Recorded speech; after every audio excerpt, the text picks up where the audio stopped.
O Ministério da Justiça e Segurança Pública apontou os 120 municípios mais violentos do Brasil.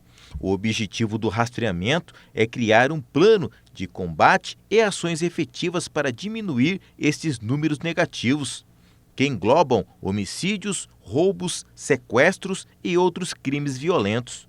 Segundo o Instituto Brasileiro de Geografia e Estatísticas, o IBGE, a quantidade de habitantes nestes 120 municípios é de aproximadamente 82 milhões de brasileiros, justificativa suficiente para acender um alerta. Entre as cidades perigosas citadas na pesquisa do IBGE, 11 estão em Mato Grosso do Sul.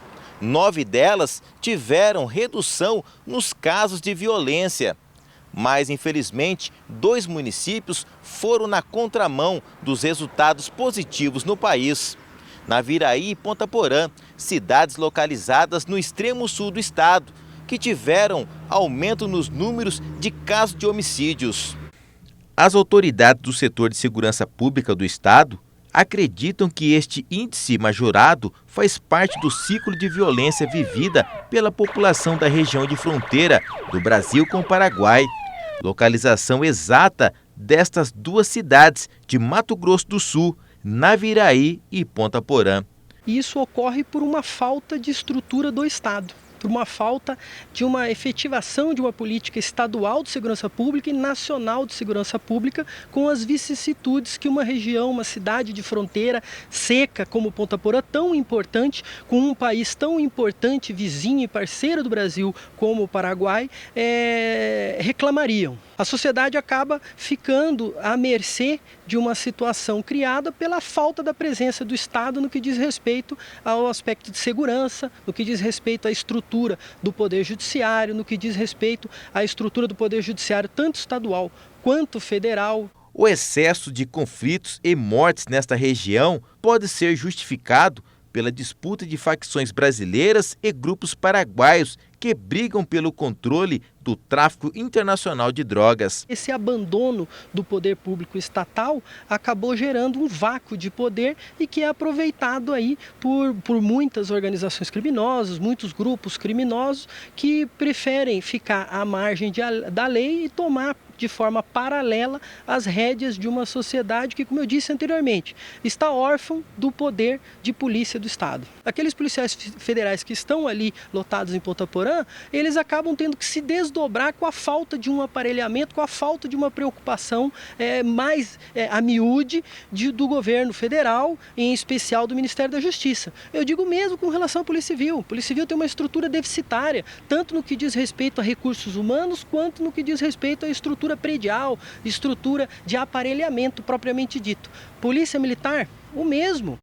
O lado bom da pesquisa é a constatação que os crimes de morte reduziram em 9 municípios de Mato Grosso do Sul. Acompanhe no mapa. A capital Campo Grande teve redução de 32,5%. O segundo município do estado, Dourados, a violência reduziu 4,9%. Corumbá, localizada na fronteira com a Bolívia, a queda foi de 10,7%. Em Três Lagoas, já na divisa com o estado de São Paulo, foi de 43,8%. Sidrolândia, que fica a 60 quilômetros da capital, teve redução de 50%. Aquidauana, região oeste pantaneira, está com 55,6% a menos de mortes.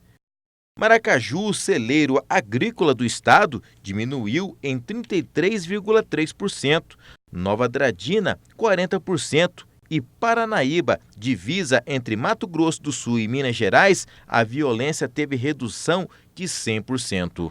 Com relação a Campo Grande e a Dourados, eu não tenho dúvida que eles são municípios que ostentam um aparelhamento do braço forte do Estado, do policiamento, uma estrutura judiciária infinitamente superior. Ponta Porã, no dia 20 de dezembro último, deixou de ter a sede do Ministério Público Federal. E nós sabemos que esse poder paralelo, a criminalidade organizada, se aproveita disso, desse nicho fecundo da falta do Estado, desse nicho fecundo da falta de preocupação daquelas autoridades que deveriam zelar por todos, mas me parece que estão preferindo zelar por alguns. O principal desafio ainda é a região de fronteira, onde a luta pelo controle do tráfico de drogas, armas e contrabando entre grupos rivais e facções criminosas dos dois países fazem do local um campo de guerra. A situação foi agravada desde o último dia 14 de janeiro, quando teve início a fuga em massa de 75 detentos do Presídio Regional de Pedro Juan Cabaleiro. Quase 15 dias após o incidente, apenas 12 fugitivos foram recapturados pelas polícias do Brasil e Paraguai.